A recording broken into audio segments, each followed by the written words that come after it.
Good afternoon.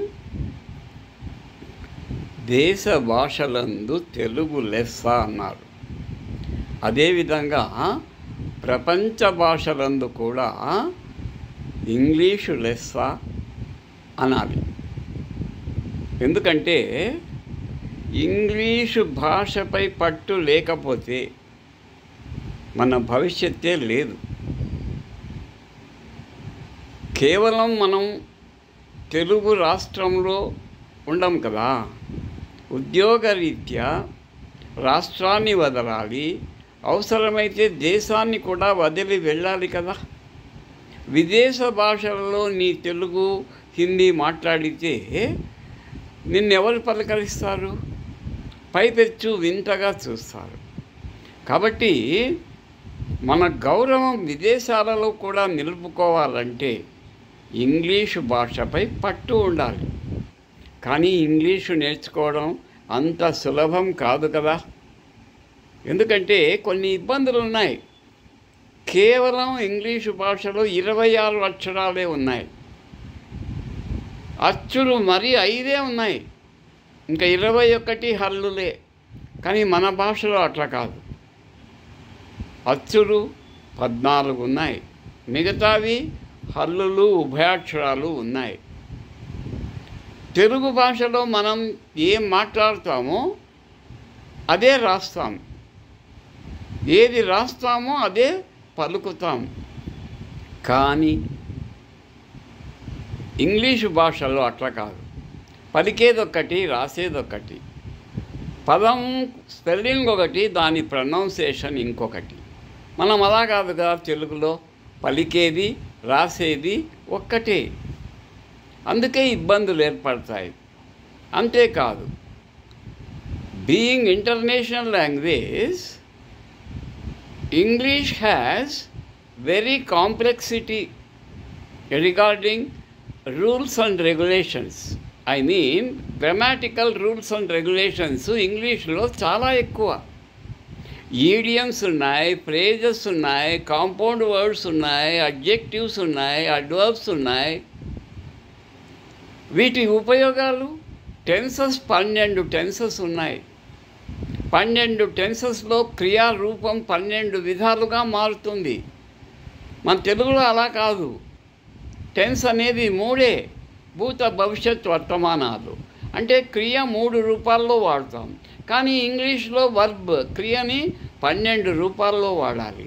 అది active వాయిస్లో, మరలా ప్యాసివ్ వాయిస్లో కూడా ఉన్నాయి.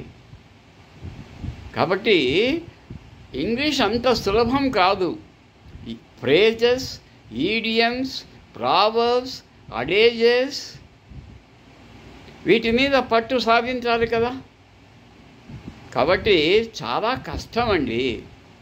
ఎవరో చెప్తారు 30 రోజుల్లో ఇంగ్లీషు, వారం రోజుల్లో ఇంగ్లీష్ అని. అది హాఫ్ ఇంగ్లీషే.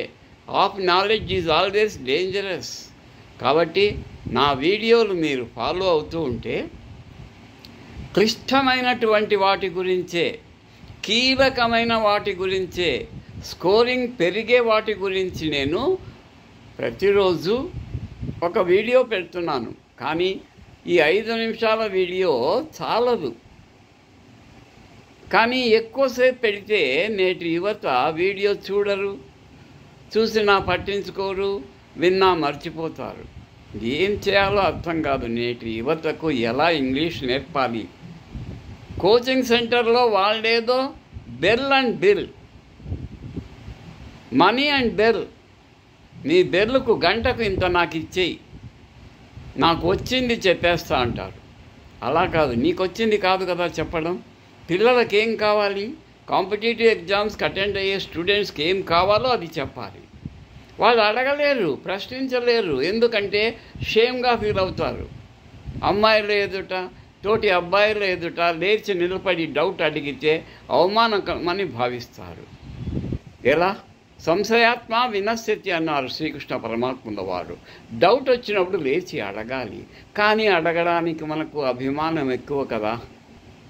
అందుకే లెక్చరర్ కానీ ఉపాధ్యాయుడు కానీ తానే డౌట్ క్రియేట్ చేసుకొని ఇక్కడ అనుమానం వస్తుంది, నాకు కూడా వచ్చింది, మీకు కూడా వస్తుంది, నేను దాన్ని క్లియర్ చేస్తానని చొరవ తీసుకోవాలి.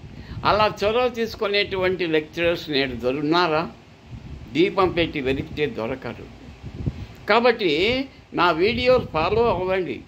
మీ అనుమానాలు ఎక్కడొస్తాయో తెలుసుకొని వాటిని నేను క్లియర్ చేస్తాను. వీలైనంత వరకు 100% అని చెప్పలేను, ఒక 70-80% వరకు క్లియర్ చేస్తాను.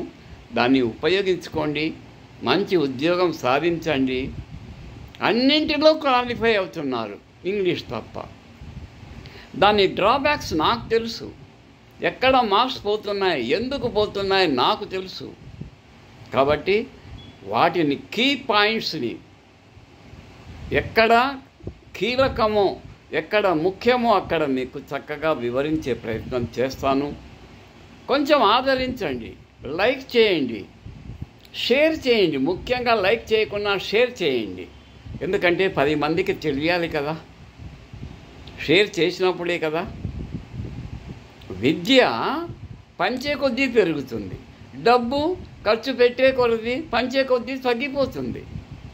కాబట్టి please watch my videos, like my videos, or at least share my videos. That is very, very important. Thank you.